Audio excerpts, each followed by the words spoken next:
네, 이 시간 말씀의 은혜를 나누는 가운데 우리 주님의 은혜가 여러분 모두 함께할 줄 믿습니다. 아멘. 우리는 지난주에 예수님께서 성전을 깨끗하게 하시는 그 이야기를 보았습니다. 유월절을 맞아 성전에 올라가셨는데 성전들에서 마주한 그 장사의 광경들을 보시고는 장사하는 사람들의 상, 그리고 돈을 바꿔주는 사람들의 상을 다 뒤엎으시고 그들을 내쫓으셨어요. 그들이 사고 파는 짐승들도 내쫓으셨고요. 그러자 이에 유대인들이 반발합니다. 그래서 그들이 징표를 구할 때 그들에게 성전을 무너뜨려라, 그럼 내가 사흘 만에 세우겠다라고 말씀하십니다. 그러나 실제로 말씀하신 뜻은 건물로서의 성전이 아니라 자기가 십자가에 죽었다가 살아날 것을 말씀하신 거였어요. 스스로 유월절의 어린 양이 되어서 희생자물이 되어서 죽음의 문제를 해결하겠다 하는 선언이었습니다.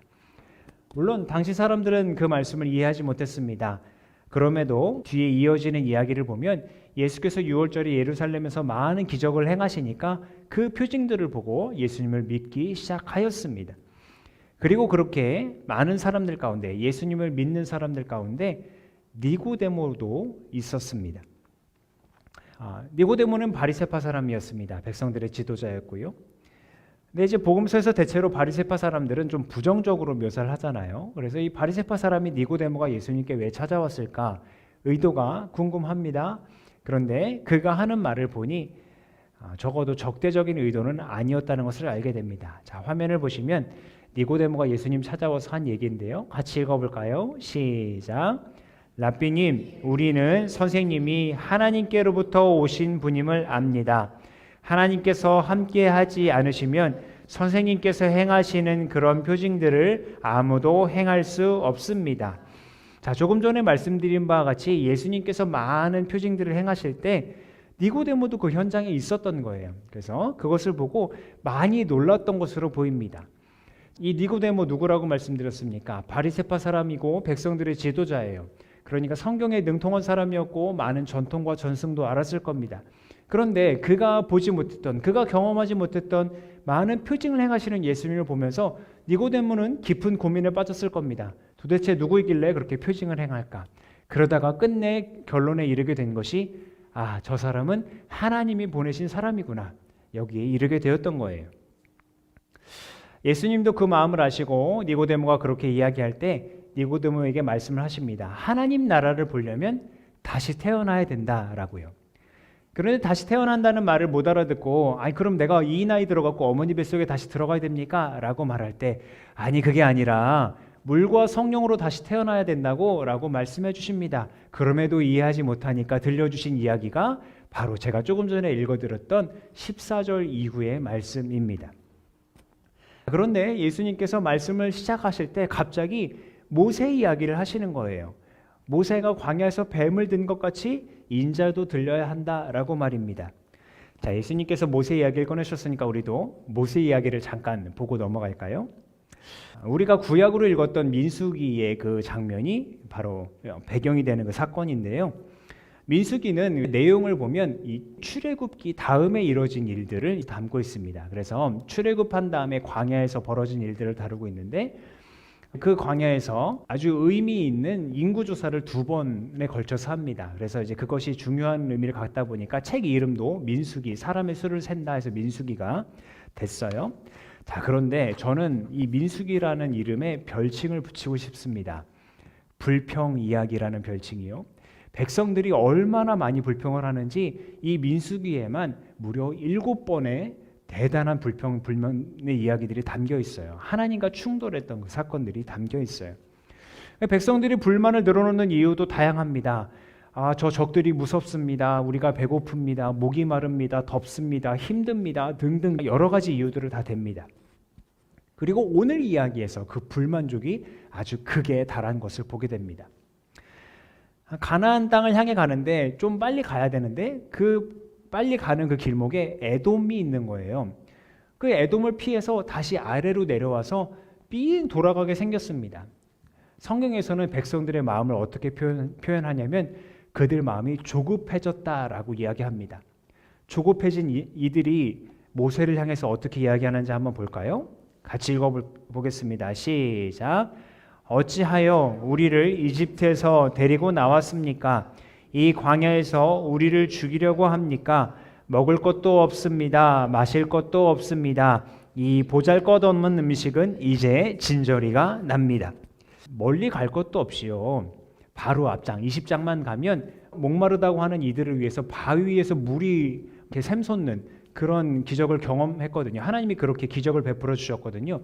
그리고 오늘 본문이 포함된 21장 1절 3절에만 봐도 가나안 사람 아랏 왕의 성읍과 백성들을 진멸시키는 그런 승리도 경험하게 하셨습니다. 그런데 길을 좀 돌아간다고 해서 이 사람들 지치고 피곤한 나머지 이렇게 불평을 쏟아놓는 거예요. 그리고 우리가 한 가지 주목할 것은요. 여기 보면 보잘것없는 음식 이제 진저리가 납니다 라고 했잖아요. 진저리가 난다고 하니 보잘것없는 음식이란 바로 만나를 가리킵니다. 이들이 이집트에서 급하게 나오느라고 먹을 것을 챙겨오지 않았잖아요. 배고프다고 하니까 정말 신비롭게도 아침 이슬 깔리는 것처럼 이 만나라는 음식을 주셨어요. 그런데 이거 먹다가 계속 지겹다고 지금 얘기하는 거예요. 근데 이게 무슨 의미냐면 이 만나가 하나님께서 그렇게 베풀어 주신 그 음식이 무려 40년 동안 지속됐어요. 이들이 가나안 땅에 들어갈 때까지 계속 변함없이 이들의 진중에 내렸다고요. 하나님께서 이스라엘 백성들을 인도하고 계신다는 아주 대표적인 상징과 같은 것이 만나인데 이 만나가 이제 진절머리가 납니다라고 하는 건 뭐냐면 하나님과 맞서 싸우겠다는 거죠. 당신의 인도를 이제 우린 더 이상 신뢰하지 못하겠습니다라는 의미까지 담고 있는 겁니다. 그래서 이런 일이 벌어지지 않으면 좋겠지만 그렇게 불평불만을 토해내는 자들에게 결국 주께서 심판을 내리십니다. 불뱀을 보내셨어요. 이 불뱀이 사람들을 헤집고 다니면서 막 물어 제끼는데 아니나 다를까 그 이름처럼 얼마나 강한 독이 있는지 많은 백성들이 죽어 나갑니다. 상황이 위험하게 되자 그제서야 백성들은 모세에게 와서 무릎을 꿇고 간청을 합니다. 아이고 우리가 원망하면서 죄를 지었습니다. 제발 주님께 기도해서 이 뱀들이 물러나게 좀 해주십시오. 울부짖으면서 간청해요. 그러자 자비로우신 하나님은 이 백성들을 불쌍히 여기셔서 이들이 살 길을 마련해 주셨어요. 그것은 무엇이었냐 하면 사람들을 죽이는 그 불뱀의 모형을 구리로 만들어서 높이 매달아라. 그러면 그 구리뱀을 본 사람마다 살게 될 것이다 하는 것이었습니다. 이것이 예수님께서 니고데모에게 말씀하신 모세가 광야에서 뱀을 든 것 같이 인자도 들려야 한다라는 이야기의 배경입니다. 자, 하지만 여기서 우리는 다시 한번 물어야 하겠죠. 왜 인자가 들려야 한다고 했을까? 여기서 들린다는 것은 결국 십자가에서 죽으시는 것을 이야기한다는 것 우리는 알고 있습니다. 근데 자신이 십자가에서 죽는다는 것을 알면서도 왜 들려야 한다라고 이야기를 했을까요? 그것은 바로 이것 때문입니다. 그것은 그를 믿는 사람마다 영생을 얻게 하려는 것이다. 아멘.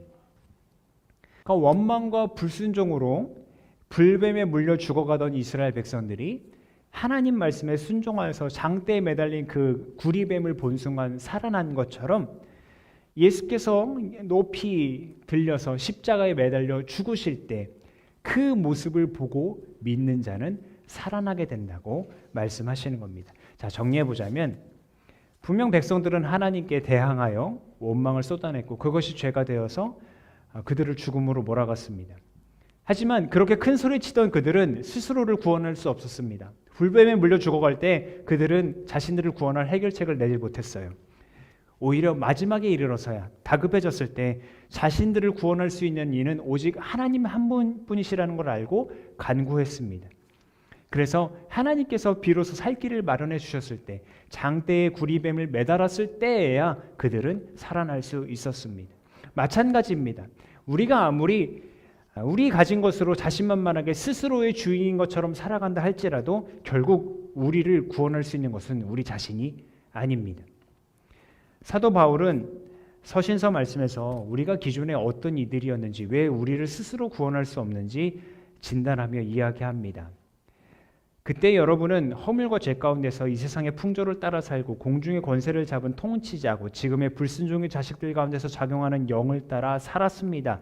우리도 모두 전에는 그들 가운데서 육신의 정욕대로 살고 육신과 마음이 원하는 대로 행했으며 나머지 사람들과 마찬가지로 날 때부터 진노의 자식이었습니다.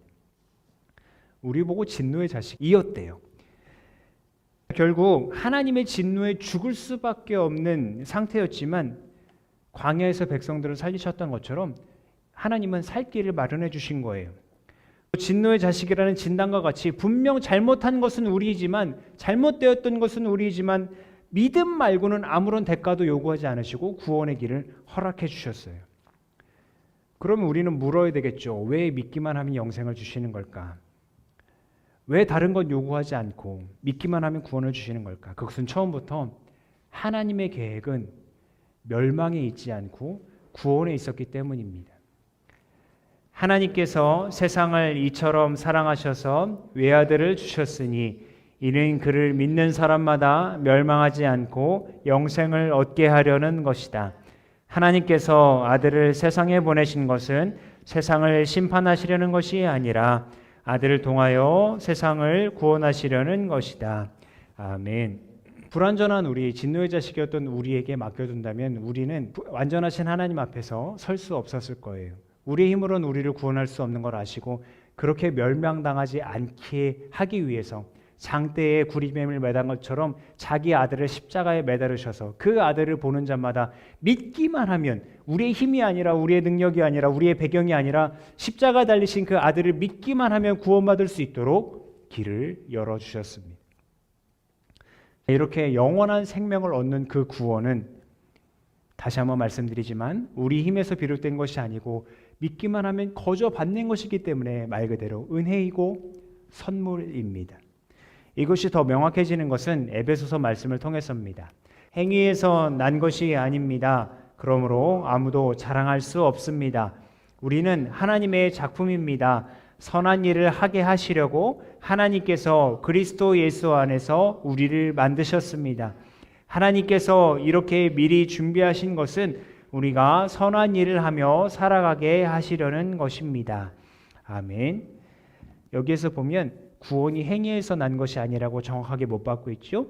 그리고 그 다음에 우리가 선한 일을 했기 때문에 우리를 구원하시는 것이 아니라 선한 일을 하게 하시려고 그렇게 구원하셨다라고 말씀하고 있습니다.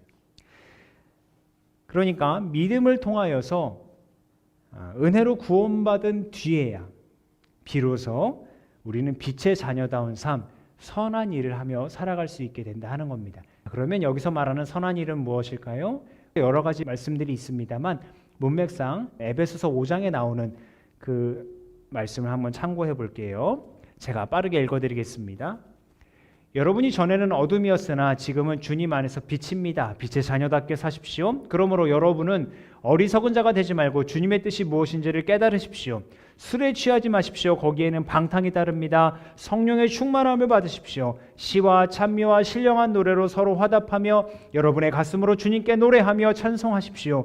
모든 일에 언제나 우리 주 예수 그리스도의 이름으로 하나님 아버지께 감사를 드리십시오. 아멘. 그리고 이 말씀은 우리의 복음서 마지막 말씀과도 연결됩니다. 그러나 진리를 행하는 사람은 빛으로 나아온다. 그것은 자기의 행위가 하나님 안에서 이루어졌음을 드러내려는 것이다. 아멘. 제가 이제 여러분에게 묻고자 합니다. 여러분은 스스로를 구원할 수 없는 존재임을 고백하십니까? 그런 우리를, 스스로 구원할 수 없는 우리를 구원하시려고 우리를 멸망시키는 대신 자기 아들을 십자가에서 멸망시키신 하나님의 사랑을 인정하십니까? 그 사랑을 이루기 위해 십자가에서 끝내 희생제물이 되신 예수 그리스도를 바라보고 계십니까? 그렇다면 그 예수를 믿음으로써 영원한 생명을 선물로 받았는데 구원받은 자녀답게 정말 선한 일을 행하며 빛의 자녀답게 살아가고자 다시 한번 다짐하시겠습니까? 우리 그럼 이 마음을 가지고 함께 기도하도록 하겠습니다. 우리 함께 기도할 때 주님, 날마다 넘어지고 원망하고 불평하는 우리지만 그럼에도 우리를 불쌍히 여기시고 싸매주시고 고쳐주시는 그 십자가 은혜를 경험하게 하옵소서.